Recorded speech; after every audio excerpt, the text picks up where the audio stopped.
জামাতের নেতৃত্বে ইসলামী দলগুলো অন্যান্য দলগুলো আমরা একত্রিত হয়ে কাজ করছি বা আমরা জোটবদ্ধ হচ্ছি, এই ব্যাপারটা কিন্তু ওইভাবে আপনারা প্রচার করবেন না।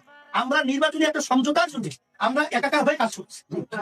আল্লাহকে নির্বাচনী জোট করতে বলেছেন না, আল্লাহ বলেছেন সাপ্পান কান্নাহুম বুনিয়ানুম মারসুস, সীসা গলানো প্রাচীরের ন্যায় ঐক্যবদ্ধ হও। ঐক্যবদ্ধ হয়ে কি করো? আল্লাহ দিন কায়েম করো, আল্লাহ দিন কায়েম করো। আকিমুদ্দিন, দিন কায়েম করা ফরজ। এটার জন্য লোহার মতো ঐক্যবদ্ধ হতে হবে।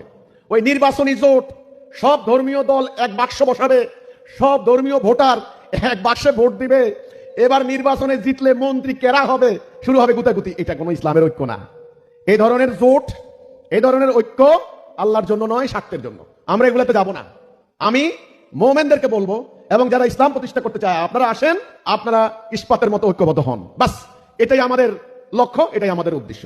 রাসূল যেমন ঐক্যবদ্ধ করেছেন, এখন ওনারা ঐক্যবদ্ধ হন, জোট করেন।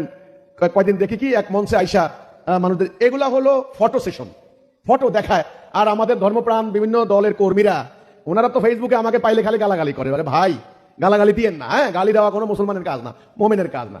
আমি আমার সদস্যদেরকে বলে দিয়েছি, কাউকে পাল্টা গালি দিবা না, আমল নষ্ট করো না, ঠিক আছে? এই যে গালাগালি করেন আমাকে, ওনারা বিভিন্ন ধর্মীয় দল কি করে, মঞ্চে বসেন, বসে একটা ফটো তোলেন, আর মহা খুশি আলেমরা ঐক্যবদ্ধ হয়ে গেছে। হয় নাই, হয় নাই। তাদের নানান দল আলাদা, তাদের উদ্দেশ্য আলাদা, লক্ষ্য আলাদা, তাদের তারা হবে না। এই জন্য এই ধরনের ব্যর্থ ঐক্য, ব্যর্থ জোটে আমরা ঐক্যবদ্ধ হব না। আমরা আল্লাহ তাওহীদের উপরে মুমিনদেরকে আপনার ইস্পাতের মতো ঐক্যবদ্ধ করে দিন প্রতিষ্ঠার জিহাদ করতে চাই, বাস।